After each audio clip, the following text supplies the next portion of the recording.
아멘. 하나님 말씀 함께 보겠습니다. 마태복음 20장 1절로 16절 말씀입니다. 마태복음 20장 1절로 16절 말씀 제가 읽어드리겠습니다. 천국은 마치 품꾼을 얻어 포도원에 들여보내려고 이른 아침에 나간 집주인과 같으니 그가 하루 한 데나리온씩 품꾼들과 약속하여 포도원에 들여보내고 또 제3시에 나가보니 장터에 놀고 서 있는 사람들이 또 있는지라. 그들에게 이르되 너희도 포도원에 들어가라. 내가 너희에게 상당하게 주리라 하니 그들이 가고 제6시와 제9시에 또 나가 그와 같이 하고 제11시에도 나가보니 서 있는 사람들이 또 있는지라. 이르되 너희는 어찌하여 종일토록 놀고 여기에 서 있느냐. 이르되 우리를 품꾼으로 쓰는 이가 없음이니이다. 이르되 너희도 포도원에 들어가라 하니라. 저물매 포도원 주인이 청지기에게 이르되 품꾼들을 불러 나중 온 자로부터 시작하여 먼저 온 자까지 삭슬 주라 하니 제11시에 온 자들이 와서 한 데나리온씩 받거늘 먼저 온 자들이 와서 더 받을 줄 알았더니 그들도 한 데나리온씩 받은지라. 받은 후 집주인을 원망하여 이르되 나중 온 이 사람들은 1시간밖에 일하지 아니하였거늘 그들을 종일 수고하며 더위를 견딘 우리와 같게 하였나이다. 주인이 그 중에 한 사람에게 대답하여 이르되 친구여, 내가 내게 잘못한 것이 없노라. 내가 나와 한 데나리온의 약속을 하지 아니하였느냐. 내 것이나 가지고 가라. 나중 온 이 사람에게 너와 같이 주는 것이 내 뜻이니라. 내 것을 가지고 내 뜻대로 할 것이 아니냐. 내가 선함으로 내가 악하게 보느냐. 이와 같이 나중된 자로서 먼저 되고 먼저 된 자로서 나중 되리라. 아멘. 잠시 기도하고 말씀을 나누겠습니다. 사랑 많으신 하나님 아버지, 이 시간 하나님의 말씀을 들을 때에 성령께서 우리 가운데 임재하여 주셔서 우리의 마음 문을 열어주시고 말씀을 깨닫게 하시고 그 말씀대로 살아낼 수 있는 믿음을 더하여 주옵소서. 그리하여 우리의 삶 가운데 아름다운 열매들로 맺어지게 하여 주옵소서. 감사드리며 예수님의 이름으로 기도드리옵나이다. 아멘. 너희도 포도원에 들어가라 라는 제목으로 하나님 말씀 증거하겠습니다. 예수님께서는 일상생활에서 만나게 되는 그 평범한 일들 안에 진리의 말씀을 담아서 잘 엮어서 연결하여서 말씀해 주셨습니다. 특별히 천국에 대해 말씀하실 때는 비유로서 많이 말씀하셨습니다. 그럴 수밖에 없는 것이 이 천국을 비유가 아니고서는 우리가 설명할 수가 없잖아요. 오늘도 이 비유의 말씀, 천국에 대한 비유의 말씀입니다. 그래서 1절이 이렇게 시작하고 있습니다. 천국은 마치 뭐뭇과 같다. 그런데 사실 이 1절 맨 앞에는 한글 성경으로는 번역되지 않은 생략되어 있는 전치사가 하나 있습니다. 헬라어로는 가르라는 전치사인데 뜻은 그러므로입니다. 그러니까 원래 이 1절의 말씀이 그러므로 천국은 하면서 이렇게 시작했던 것이죠. 그러니 이 예수님께서 이 비유의 말씀을 앞에 나온 내용을 보다 구체적으로 설명하고 또 결론을 내리기 위해서 말씀하셨다는 것을 알 수 있습니다. 그렇게 우리는 이 비유의 내용에 대해 먼저 살펴봐야 합니다. 마태복음 19장 30절 말씀에 보면 그러나 먼저 된 자로서 나중되고 나중된 자로서 먼저 될 자가 많으니라. 그리고 비유의 말씀이 끝나는 맨 마지막 20장 16절 말씀도 이와 같이 나중된 자로서 먼저 되고 먼저 된 자로서 나중되리라. 이 유사한 두 구절의 말씀 사이에 이 비유의 말씀이 들어가 있는 것이죠. 무슨 말이냐? 이 두 구절의 말씀이 오늘 이 비유의 말씀의 핵심 결론이라는 것입니다. 그렇다면 예수님께서 누구에게 왜 이 비유의 말씀을 하셨는가? 이 비유의 말씀을 하게 된 배경이 어떠한지를 살펴봐야 하겠습니다. 19장 27절 28절에 보니까 베드로에게 하신 말씀임을 알게 됩니다. 먼저 부자 청년이 예수님께 나와 여쭙습니다. 내가 어찌해야 영생을 얻을 수 있겠습니까?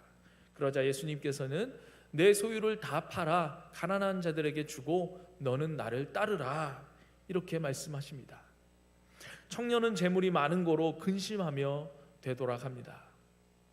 이 일이 있고 난 후에 이제 베드로가 예수님께 묻는 것이죠. 모든 것을 다 버리고 주를 따르는 나는 무엇을 얻을 수 있겠습니까? 이 베드로의 질문에는 어떤 생각이 전제되어 있냐면, 부자 청년은 소유를 버리지 못하고 예수님을 따르지 못했지만 나는 그 청년과 다르다. 나는 예수님을 다 버리고 따르고 있으니 나는 주님께서 보상해 주실 거다 라는 그러한 보상 심리가 깔려 있는 것이죠. 그런 베드로에게 예수님께서는 먼저 된 자로서 나중되고 나중된 자로서 먼저 될 자가 많다 말씀하시며 오늘 이 비유의 말씀을 해 주시는 것입니다. 참 그러고 보면 베드로는 참 어린아이 같습니다. 지금 예수님께서는 예루살렘으로 십자가를 지러 올라가시는 길인데 왜 예루살렘으로 가는지, 이 여행의 목적과 앞으로 벌어질 일들에 대해서는 아무 관심도 또 생각도 없이 예수님께 그저 예수님 나는 다 버리고 예수님을 따르고 있잖아요. 예수님 꼭 나를 기억해 주시고 나중에 잘 해주셔야 됩니다. 이런 자기가 수고한 만큼에 대한 그 얻게 될 보상에 대해서만 지금 얘기하고 있는 것입니다. 참 갈릴리 바다에 빠졌을 때 그냥 내버려 둘 걸 괜히 구해줬나, 저 같으면 그렇게 생각하겠건만 이 선하시고 자비로우신 예수님께서는 자 베드로야, 너는 지금 너를 먼저 된 자로 생각해서 뭔가를 더 얻게 될 거라고 기대하지만 그러지 않을 수도 있어. 너가 생각하는 나중된 자가 먼저 될 수도 있어. 자 지금부터 내가 하는 이야기를 잘 들어봐 하면서 이 비유의 말씀을 해주셨던 것입니다. 비유의 내용은 대략 이렇습니다. 포도원 주인이 일할 품꾼들을 구하려 이제 아침부터 장터로 나갑니다. 아침 일찍 나와 있는 품꾼들과 이 한 데나리온, 지금으로 말하면 한 100불에서 150불 정도의 그 품삯을 약속하고 그들을 포도원으로 들여보냅니다. 그 후 9시, 12시, 3시 그리고 일 끝나기 1시간 전인 5시까지 몇 차례 더 장터로 나가서 이 품꾼들을 구해서 포도원으로 들여보냅니다. 날이 저물자 주인은 청지기를 시켜서 품삯을 치르도록 합니다. 가장 나중에 온 사람이 한 데나리온을 받자 아침부터 일을 한 품꾼들은 주인이 약속했던 그 한 데나리온보다 더 받을 것을 기대했지만 그들도 동일하게 1 데나리온이라는 품삯을 받게 됩니다. 그러자 그들은 주인에게 해질 무렵에 와서 일을 한 사람들과 이른 아침부터 일을 한 자신들과 어떻게 똑같이 대우를 해주느냐 라면서 불평하고 원망합니다. 그러자 주인은 나는 당신들과 약속한 품삯을 그대로 치루었고 나중에 온 사람들은 사람들에게 후한 품삯을 치룬 것도 나의 뜻이다. 당신들은 당신들의 몫이나 챙겨 가라 라고 면박을 주면서 그렇게 비유의 내용이 끝이 납니다.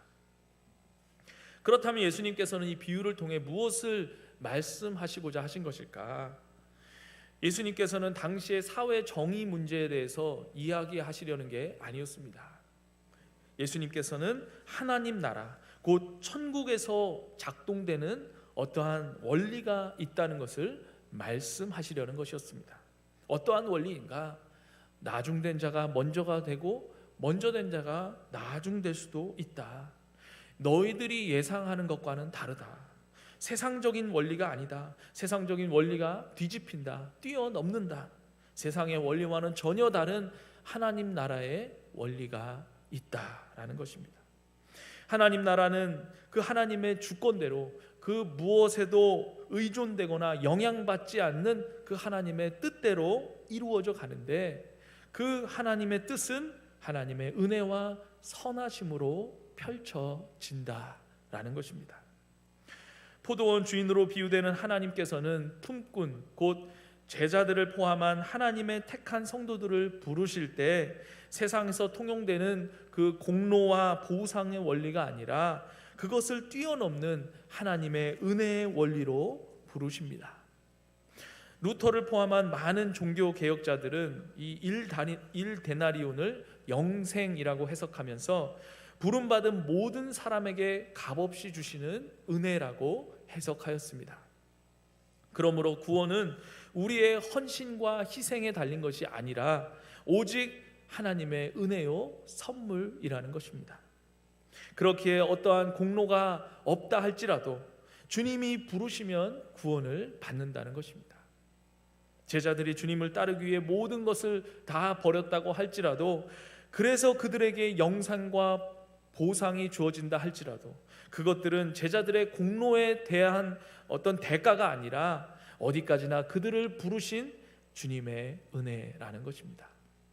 아무리 제자들이 수고와 희생을 한다 할지라도 그들이 받은 구원이라는 그 보상은 그들의 희생을 훨씬 뛰어넘는 것이기에 전적인 은혜라는 것입니다. 또한 하나님의 뜻은 그의 선하심을 따라 펼쳐집니다.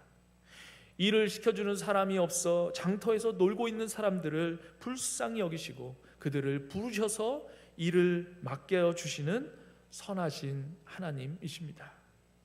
어떠한 선한 것도 어떠한 공로도 요구하지 않으시면서 하나님 나라로 불러주시는 선하신 하나님이십니다. 이러한 하나님의 뜻, 이 하나님 나라가 작동되는 원리, 이 하나님의 은혜와 선하심을 모른 채 세상에서의 공로와 보상의 원리에 따라 헛된 마음으로 하나님을 위해, 하나님 나라를 위해 열심히 수고하는 많은 그리스도인들은 결국에는 나중이 될 것이다. 그리고 오히려 내세울 것 하나 없어 그저 보상을 생각지도 않고 그저 주님께서 불러주신 그 은혜에 감사함으로 수고한다면 결국에는 그들이 더 먼저가 될 것이다 라는 경고와 도전의 말씀인 것이죠. 특별히 누구에게 주시는 말씀인가? 먼저 된 자라고 생각하는 베드로와 제자들에게, 또 유대인 그리스도인들에게, 오랫동안 신앙생활을 해온 저와 여러분들에게 주시는 경고와 도전의 말씀인 것이죠. 그렇기에 우리는 하나님 나라가 그런 곳이구나 에서 끝나는 것이 아닙니다. 그래서는 안 될 것입니다. 이 말씀이 오늘 우리에게 경고와 도전이 되어서 이 세상의 공로와 보상의 원리가 아니라 하나님 나라의 원리대로 살아서 이미 우리 가운데 시작된 이 하나님의 나라를 확장하는 일에 쓰임을 받아야 할 것입니다. 종교개혁자 칼빈 또한 이렇게 설명합니다. 이 말씀은 주님의 제자들이 하나님 나라의 원리를 가지고 살아가도록 그들을 자극하는 거다라고 설명하였습니다. 그렇기에 이 비유의 말씀에는 제자들이 먼저 된 자로서 자신들의 위치에 합당하게 살아내기를 바라시는 그 예수님의 기대가 들어있는 것이죠. 먼저 되었다고 반드시 나중이 되고 나중 되었다고 먼저가 되는 것은 결코 아닙니다. 그런 일은 없는 것이 사실 제일 좋습니다. 참으로 바람직한 일은 일찍부터 우리가 하나님 나라를 위해 할 수 있는 일을 힘을 다해 하되 보상을 바라고 하는 것이 아니라 주인 되시는 주님께 대한 그 감사와 사랑으로 일을 하고 일을 마친 후에는 여전히 나는 무익한 종입니다 라고 고백한다면 하나님께서는 그를 먼저 된 자로 존귀히 여겨 주실 것입니다. 그렇다면 먼저 된 우리가 계속해서 먼저 되기 위해서 또 하나님 나라 백성의 삶을 지금 여기서 누리며 살기 위해서 우리가 추구해야 할 그러한 삶의 태도는 무엇일까? 이 비유의 말씀 안에서 크게 두 가지로 살펴보고자 합니다. 먼저는 사람에게 관심을 갖는 주님의 마음을 닮아야 합니다. 우리 자신이 하나님이 되고자 하는 것은 교만이고 죄악이지만, 우리가 하나님의 마음을 담고자 하는 것은 거룩한 열망이요 선한 일입니다. 우리가 닮아야 하는 이 비유에 드러난 우리 포도원 주인, 이 하나님의 마음이 어떠합니까? 1절에서 포도원 주인은 품꾼들을 고용하려 직접 장터로 나갑니다. 이 당시에 품꾼이라고 하면 노예보다도 더 비참한 상황에 처한 이들이었습니다. 노예들은 주인의 재산에 속해서 주인이 망하지 않는 이상 결코 굶을 일은 없었습니다. 주인이 다 책임을 져줍니다. 그러나 품꾼들은 이 모든 생계를 자기 스스로 책임져야만 했습니다. 일을 하지 못하면 온 가족이 그냥 굶을 수밖에 없는 하루 벌어 하루 사는 인생들이었습니다. 장터에 앉아 자신을 고용해 주기만을 기다려야만 하는 비참한 인생. 해가 지기 전에 품삯을 받고 돌아가서 처자식들을 먹이기를, 그것을 바랄 수밖에 없는 인생들. 가족들이 실망할까 봐 하루가 다 지나가도 장터를 떠나지 못하고 방황하고 있는 그 절박한 처지에 내몰린 인생들이었습니다. 그런 이들을 고용하기 위해 주인이 친히 장터로 나간 것이죠. 그 당시에 포도원 주인 정도면 굉장한 부자들입니다. 스스로 이렇게 품꾼을 부르러 나가는 경우가 거의 없습니다. 일반적으로는 보통 이 하인들이나 밑에 청지기들을 시켜서 고용하도록 그렇게 하는데, 이 주인은 자신이 직접 나갑니다. 왜 주인이 직접 나갔을까? 그것도 한 번 나가는 것이 아니라 동이 트자마자부터 3시, 6시, 9시, 11시, 우리 시간으로 말하면 새벽 6시, 9시, 12시, 3시, 그리고 일 끝나기 전 1시간 전인 5시까지 계속 나갔다는 것입니다. 뜨거운 떼약볕 아래 그렇게 계속 나가는 것도 일일 텐데, 왜 그렇게 이렇게 여러 번이나 몸소 나갔던 것일까? 일꾼들이 모자라서 그랬을까? 아니, 그렇다면 처음부터 필요한 만큼의 그 일꾼들을 고용했으면 되었을 텐데 그러지 않았다는 것이죠. 근데 7절을 가만히 보니까 일꾼들이 모자라서 그런 것 같지도 않습니다. 고용할 때 보면 아무도 품꾼으로 쓰지 않는 사람들, 일을 할 만한 조건을 못 갖춘 그런 사람들도 불러서 일할 기회들을 주고 있습니다. 이 품꾼들의 상황이 얼마나 열악했는지, 절박했는지 고용 조건에 대해서 묻지도 따지지도 않습니다. 그저 불러주셨으니까 감사하게 생각하고 들어가는 것이죠. 가장 놀라운 것은 6절 말씀인데요, 11시, 지금으로 말하면 오후 5시, 일 끝나기 전 1시간 전에도 품꾼을 고용하러 나갔다는 것입니다. 포도원으로 데리고 들어와서 연장 챙기고 옷 갈아입고 일하러 나가면 끝나는 시간입니다. 그런데도 이 1시간 전에도 품꾼을 고용하러 나갔다는 것이죠. 이렇게 비효율적으로 일하는 주인이 어디 있을까요? 만약 현실에 이런 주인이 있더라면 그 사람은 금방 망했을 것입니다. 그런데 실제로 이런 주인이 있었습니다. 제가 감동적으로 본 영화 중에 쉰들러 리스트라는 영화가 있습니다. 제2차 세계대전 한가운데 독일 나치의 그 유대인 대학살로부터 1,100여 명의 고귀한 생명들을 구해낸 독일 사업가 오스카 쉰들러, 그 사람의 실화를 바탕으로 만든 영화입니다. 군수품 공장을 운영하던 오스카는 나치에 의해 학살당하는 그 유대인들의 참혹한 실상을 보게 되고, 그들을 살리고자 공장에서 일할 노동자가 필요하다는 명분으로 독일 장교들에게 뇌물을 주고 유대인들의 임금을 높게 지불하고 그들을 공장으로 데려옵니다. 이때 독일군에게 공장에서 필요한 노동자들의 그 리스트를 적어 보내주는데, 그 리스트가 이 영화 제목의 쉰들러 리스트였던 것이죠. 저 그림이 영화의 마지막 장면인데 그 대사가 참 심금을 울립니다. 더 구할 수도 있었을 거야. 만약 내가 좀 더 돈을 벌었더라면 더 구해낼 수도 있었을 거야. 이 차도 팔 수 있었는지도 몰라. 그랬다면 한 10명은 더 구했을 거야. 실제로 쉰들러는 이 유대인들을 구하려 자신이 갖고 있는 재산을 다 허비해서 결국 파산하고야 맙니다. 오늘 이 포도원 주인도 이 품꾼들을 고용하는 태도를 보니까 아무리 봐도 주인의 관심은 이 포도원보다는 품꾼들에 대해서 더 관심이 많아 보입니다. 이 주인은 품꾼에게 일을 주기 위해 포도원을 운영하는 사람인 것 같습니다.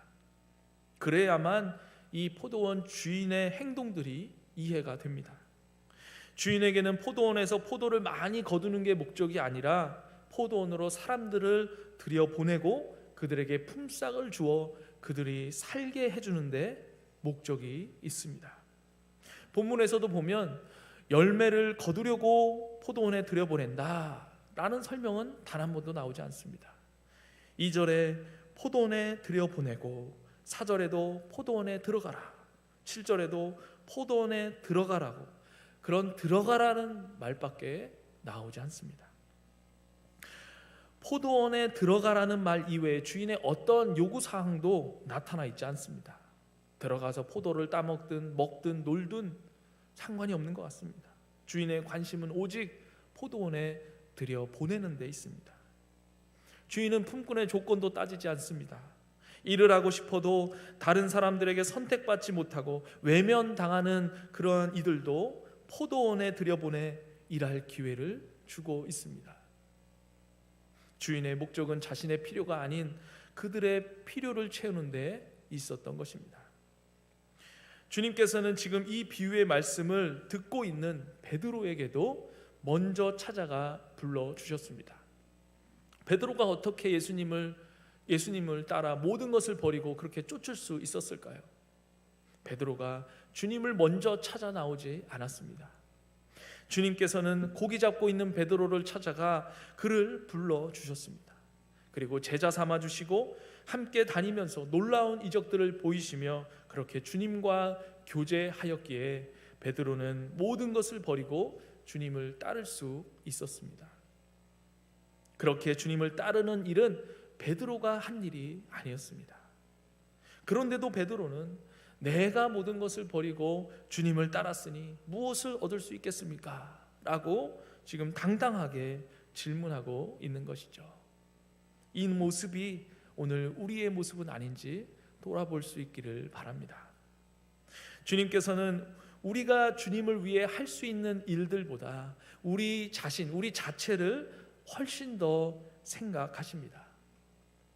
그런데 우리는 주님을 사랑하기 때문이 아니라 주님을 사랑해서 헌신하고 봉사하는 것이 아니라 주님으로부터 얻을 보상을 위해 일하고 있는 것은 아닌지, 다른 사람들의 평판에 목이 메어 일을 하고 있는 것은 아닌지, 또 다른 사람들을 평가하는 데 있어서 하나님처럼 그 사람의 가치 그대로를 인정하는 것이 아니라 생산성으로, 효율성으로 다른 사람들을 평가하고 있는 것은 아닌지, 주님께서는 자기가 일한 만큼 품삯을 받으리라 생각했던 이들에게도 기대 이상의 품삯을 다 치루어 주셨는데 오늘 우리의 삶에는 이러한 관대함이 있는지 간절히 바라기는 우리 모두가 이 비유에 나타난 하나님의 마음을 담기를 원합니다. 그리하여 무엇보다 사람에게 관심을 가지며 그 사람을 돌이키고 세우는 일에 분주해 질 수 있기를 바랍니다. 그 사람의 능력에 따라서가 아니라 그 사람의 필요에 따라 반응하며 그 필요를 채워줄 수 있는, 무엇보다도 복음으로 영혼의 필요를 채워줄 수 있는 그러한 하나님 나라의 백성으로서의 삶의 태도를 갖추게 되는 저와 여러분 모두가 될 수 있기를 간절히 바랍니다. 두 번째로, 먼저 된 우리가 계속해서 먼저 되기 위해서, 또 하나님 나라의 백성의 삶을 지금 여기서 누리며 살기 위해서 우리가 추구해야 할 삶의 태도는 불평과 원망이 아니라 기쁨과 감격으로 주의 일들을 감당해야 한다는 것입니다. 너무나 뻔한 얘기이지만 이 뻔한 것이 되지 않기에 우리 인생에 문제가 있는 것이죠. 9절에서 주인은 가장 늦게 와서 1시간밖에 일하지 않은 품꾼들에게도 하루 품삯 1데나리온씩 다 지불합니다. 그것을 보니 10절 말씀대로 하루 종일 그 12시간씩 일한 사람들은 기대를 하게 되었습니다. 1시간 일한 사람이 1데나리온을 받았는데, 이야, 나는 못해도 한 10데나리온은 받겠구나, 그렇게 생각을 한 거죠. 이야, 이게 무슨 횡재냐, 오늘 진짜 좋은 날이다. 그러한 기대감에 들떠 있었는데 모든 이들이 똑같이 1데나리온씩 받게 된 것이죠. 그러자 11절 12절 말씀대로 이른 아침부터 하루 종일 수고한 이들에게서 원망이 터져 나옵니다. 이런 불공평한 처사가 어디 있는가? 서늘한 오후 늦게 들어와서 고작 1시간 일한 사람에게 1데나리온씩 주면서 우리를 잔뜩 기대하게 해놓고서는 온종일 떼약볕 아래에서 땀을 쏟았던 우리에게도 똑같이 1데나리온씩 주다니, 이건 너무 심한 고문 아닌가? 요즘 같으면 노동조합들이 들고 일어날 일이고 주인의 처사는 노동법에 위배되어 고소라도 당했을 것입니다. 그들의 원망에는 일리가 있어 보입니다. 그들 말대로 공평하지 않아 보입니다.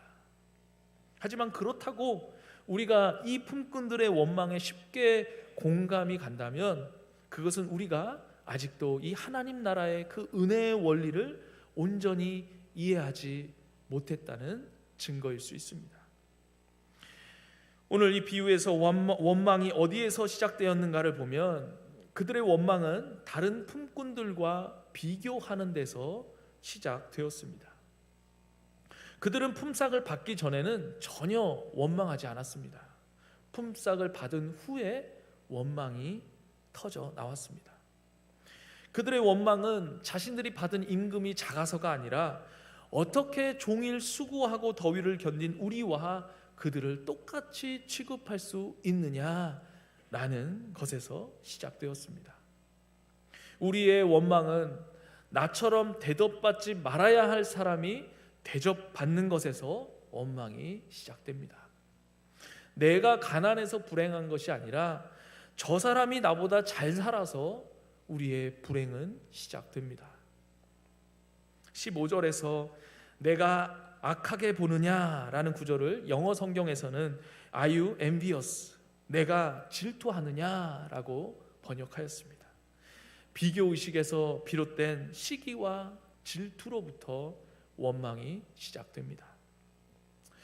그렇다면 그들이 또 오늘 우리가 어떻게 해야 이 불평과 원망에서 노임받아 기쁨과 감사로만 주의 일들을 감당하며 살 수 있을까? 제게는 이 대학 때부터 알고 지내는 그 친구가 한 명 있습니다. 이 서산의 이 안면도라는 섬 출신입니다. 그래서 지금도 저는 그 친구를 서마 그렇게 부릅니다. 제가 그 친구 집에 이제 안면도 그 섬에 놀러 간 적이 있었는데요. 대학 때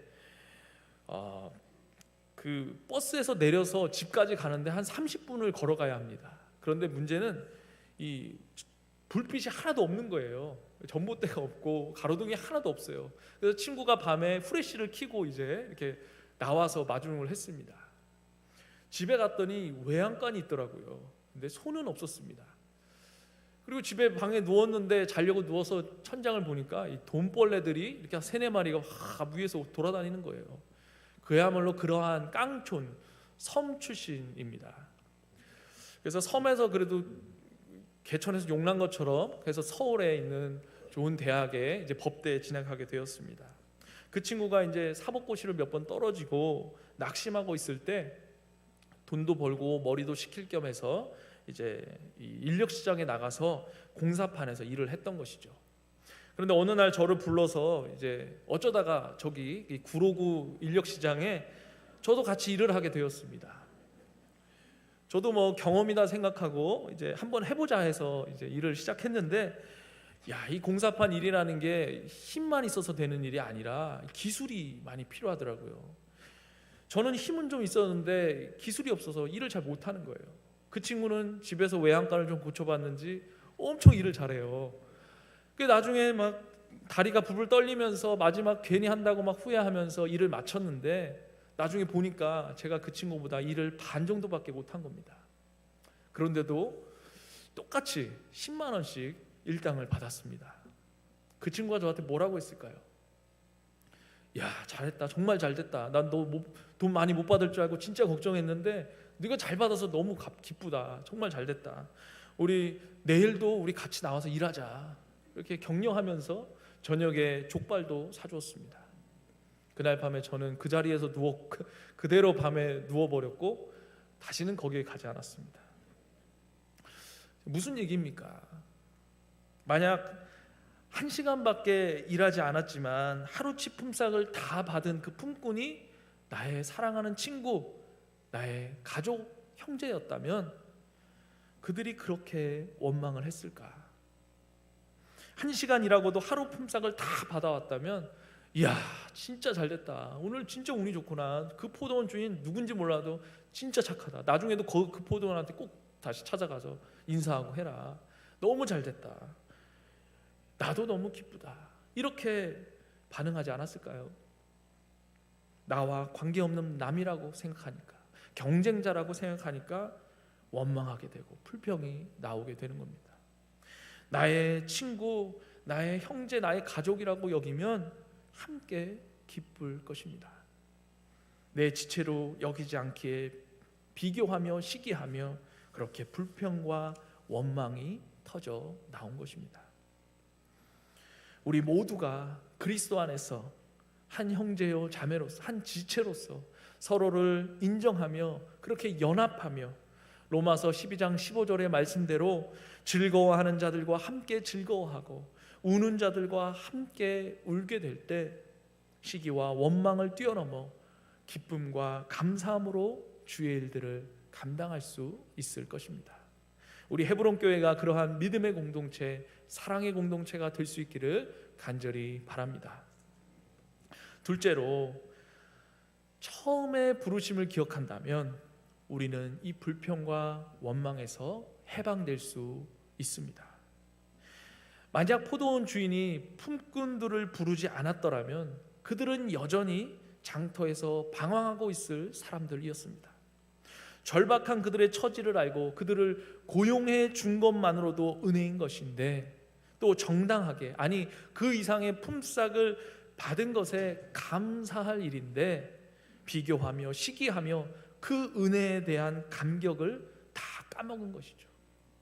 자신들이 누려온 기쁨이 다 사라져버리고 불평과 원망이 터져 나왔습니다.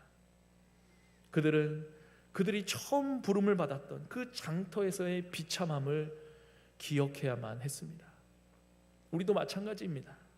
만약 우리가 주님의 부르심을 받지 못했더라면, 그래서 우리가 마주하게 될 인생의 결국의 비참함을 안다면 그저 불러주셔서 자녀 삼아 주신 것만으로도, 그 특권만으로도 우리 마음에는 감사가 넘치게 될 텐데, 거기다가 사명도 감당케 하시고 이 놀라운 특권을 허락하신 그 주님의 은혜가 얼마나 크고 감사한가. 우리가 존재하는 것, 우리가 갖고 누리고 있는 모든 것 다 감사이고 선물일 것입니다. 이처럼 처음 부르심을 기억하고 회복하는 것이 원망과 불평에서 노임받는 강력한 동기가 된다는 것입니다. 자비로운 주인의 포도원에 일찍부터 부름받아서 더 많이 일한 것은 결코 손해나 억울한 것이 아니요, 오히려 명예요 영광입니다. 이른 아침부터 일한 품꾼들이 더 많은 보상을 받지 못한다고 하여도 하나님 나라를 위해 더 많이 일을 할 수 있는 그 기회를 제공받은 것 자체가 보상이라는 것입니다. 그들은 장터에서 서 있는 그 불안해하는 사람들과는 다르게 이른 아침부터 그 선하신 주님의 은혜 아래 있었습니다. 그 은혜 아래 먼저 들어온 자들이 바로 제자들이요, 유대인들이요, 그리고 교회를 오래 다니며 신앙생활을 한 저와 여러분들입니다. 그 자체가 복되고 감사한 일입니다. 그것만으로도 충분히 모든 것을 버리고 주님을 따를 이유가 되는 것입니다. 간절히 바라기는 우리의 처음 부르심을 기억하며 처음에 그 은혜를 회복할 수 있기를 원합니다. 내 옆에 있는 지체들을 주님의 날개 그늘 아래 한 형제요 자매로, 한 지체로서 인정하며 그렇게 그들과 함께 즐거워하고 함께 울 수 있기를 바랍니다. 그리하여 불평과 원망을 넘어서 주님께서 주신 사명을 기쁨으로 감당해내어 하나님 나라에서 먼저 낸 자로서 인정함을 받는 저와 여러분 모두가 될 수 있기를 간절히 바랍니다. 그런데 여전히 한 가지 질문이 남아 있습니다.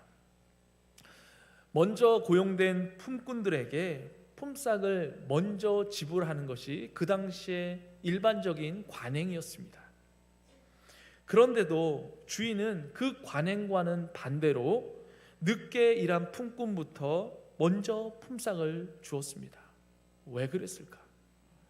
그리고 8절 말씀에 보면 그냥 청지기복으로 네가 알아서 줘라, 그렇게 시키면 되는 일인데 주인이 지급 순서까지도 아주 구체적으로 지시를 합니다. 왜 그랬을까?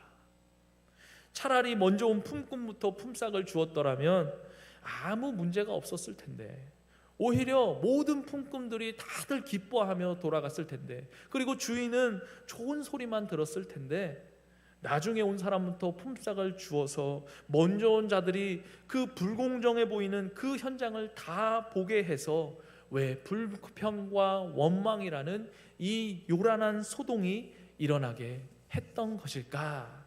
라는 질문을 하게 됩니다. 이렇게 거꾸로 품삯을 지급한 것에 주인의 어떠한 의도가 담겨 있는 것일까? 아침 일찍부터 일한 품꾼들로 하여금 한시간밖에 일하지 못한 그 품꾼들이 하루치의 품삯을 다 받았을 때 그 기쁨 가득한 그 얼굴을 보게 하기 위해서 그러지 않았을까 생각하게 됩니다. 물론 처음에는 자기 생각, 자기 유익에만 빠져서 자기가 더 받지 못한 것에 대해 불평과 원망이 있었겠지만, 나중에는 이 다른 연약한 품꾼들의 그 기뻐하는 얼굴이 떠올랐을 것입니다. 그들은 그런 기쁨에 찬 얼굴을 어디서든 자주 보지 못했을 것이기에 그들의 기억에 아주 뚜렷하게 남았을 것입니다. 칼빈도 이것에 대해서 이렇게 설명하고 있습니다. 주님께서 의도하신 바는 다른 사람보다 앞서서 부르심을 받은 자들이 아직 부름받지 않은 자들을 격려하여 주님 앞에 데리고 오도록 주님께서 보여주신 것이다 라고 설명하고 있습니다. 무슨 말인가? 늦게 부름받은 자들이 하나님의 은혜를 받아 기뻐하는 모습을 본 것이 먼저 부름받은 사람들에게 동기가 되어서 아직 부름받지 못한 이들을 주님 앞으로 인도하는 일에 헌신하게 하려고 그런 의도를 가지고 먼저 부름받은 이들에게, 늦게 부름받은 이들이 그 은혜를 받아서 기뻐하고 감격하는 그 얼굴들을 보게 했다라는 것입니다. 이처럼 하나님 나라로의 부르심은 단지 개인적인 필요와 회복, 개인 구원만을 위함이 아니라 그 부름받은 품꾼들로 하여금 계속해서 하나님 나라를 확장하는 일에 쓰임 받도록 하기 위함인 것입니다.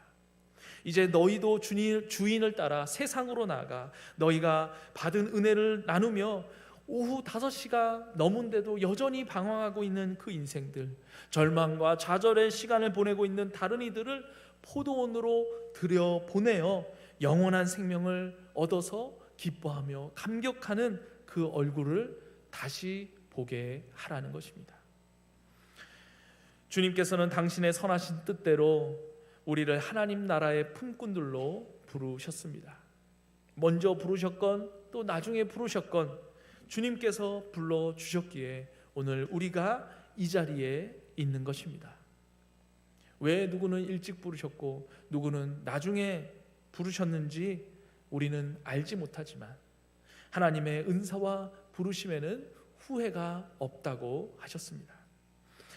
우리가 다 이해할 수 없는 하나님의 섭리가 있음을 믿으며 언제 부르셨든지 간에 그저 그 불러주셨음에 감사하면서 주님의 나라를 위해 일할 기회를 얻었으니 때를 얻든지 못 얻든지 주님께서 맡겨주신 일에 충성되이 감당할 수 있기를 바랍니다.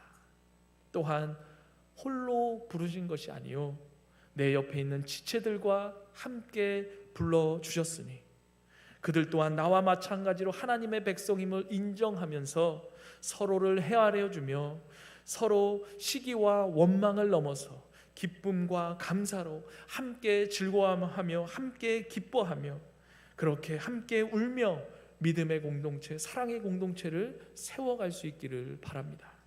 그렇게 공동체를 세워가며 동시에 우리의 눈을 포도원 밖으로, 세상 밖으로 향하여서 아직도 부름받지 못한 이들에게 향할 수 있게 되기를 바랍니다. 주님께서는 오늘도 그 포도원으로 부름받지 못한 그들을 찾아서 포도원에 들여보내려고 세상 장터로 나가고 계십니다. 우리도 그 주님을 따라 우리 주변에 아직도 주님의 부르심에 응하지 않고 방황하는 그 사람들이 있다면 그들에게 찾아가 주님의 부르심을 받아 기뻐할 그들의 얼굴을 기억하며 기대하면서 먼저 부름받은 우리가 주님과 함께 이제 그들에게로 나아가 포도원으로, 교회로, 하나님 나라로 그들을 돌려보내야 할 것입니다. 주님께서 귀하고 분주하게 여기시는 이 일에 우리 모두가 함께 쓰임을 받는 하나님 나라의 거룩한 일꾼들이 다 되시기를 주님의 이름으로 간절히 축원드립니다. 이제 함께 기도하기를 원합니다. 이 시간에 말씀을 기억하면서 사랑 많으신 하나님 아버지, 하나님 나라가 어떻게 이루어져 가는지 하나님의 뜻대로 하나님의 그 은혜와 선하심으로 이루어져감을 보게 하시니 감사를 드립니다. 그 하나님의 나라로 저희를 불러주셨사오니 이제 하나님 나라에 속한 자답게 하나님 나라의 원리대로 다른 무엇보다도 영혼을 귀하게 여기며 영혼을 세우는 일에 힘쓰게 하여 주옵소서. 각자를 향한 부르심이 다름을 인정하며 그저 부르주셨음에 감사하며 시기와 원망을 넘어 함께 울며 함께 즐거워하며 그렇게 사랑의 공동체를 세워가는 저희들 다 되게 하여 주옵소서. 아직도 세상 장터에서 방황하고 있는 이들에게로 나아가 그들을 교회로 들여보는 일에 쓰임받는 저희 모두가 되게 하여 주옵소서. 이러한 기도 제목으로 함께 기도하겠습니다. 하나님 아버지 은혜 감사합니다. 저희를 부르사 주의 일꾼 삼아주시고 주의 일에 동참하게 하시니 감사를 드립니다. 주님의 부르심에는 후회하심이 없다 하셨사오니 그저 불러주셨음에 감사하면서 주님을 신뢰하며 우리가 감당해야 할 일들을 충성되이 감당하는 저희들 다 되게 하여 주옵소서. 홀로 감당할 수 없게 함께하는 공동체를 허락하심에 감사합니다. 서로 비교하며 원망하지 않게 하시고 주님께서 저들도 사랑으로 주님의 때에 부르시고 은혜 부어주심을 인정하면서 서로 격려하며 연합하며 그렇게 함께 사랑의 공동체를 세워가는 저희들 다 되게 하여 주옵소서. 교회 밖으로 눈을 돌려 세상에서 방황하고 있는 아버지 그 영혼들 주님의 품으로 교회로 돌려보내는 일에 기도하며 수고하며 그들의 영혼을 주님께로 인도하는 일에 쓰임받는 저희 모두가 다 되게 하여 주옵소서. 아버지 하나님 감사합니다. 하나님 아버지, 아무 공로 없는 저희들을 주님께서 불러주심에 감사를 드립니다. 불러주신 것만으로도 감사한데 주님의 몸된 교회를 위해 하나님 나라를 위해 주님과 함께 일하게 하시니 더욱 감사를 드립니다. 날마다 이 감사가 메마르지 않게 하시고 오후 5시에 부름받은 품꾼과 같이 주님의 사랑에 감격해서 기쁨으로 살아가는 저희 모두가 되게 하여 주옵소서. 다른 사람의 부르심과 주님께 받은 은혜를 시기하여 주님으로부터 멀어지고 은혜에서 뒤처지지 않게 하시고 함께 할 수 있는 공동체를 허락하심에 감사하며 함께 웃고 함께 즐거워하며 주님께서 맡기신 일들을 감당해내는 저희 모두가 되게 하여 주옵소서. 아직도 주님께 부름받지 못하고 세상에서 방황하는 이들 주님의 마음으로 품고 기도하면서 그대로 포도원으로 하나님 나라로 돌아오게 하는 일에 쓰임받는 하나님의 거룩한 일꾼들이 다 되게 하여 주옵소서. 감사드리며 예수님의 이름으로 기도드리옵나이다. 아멘. 다 일어나시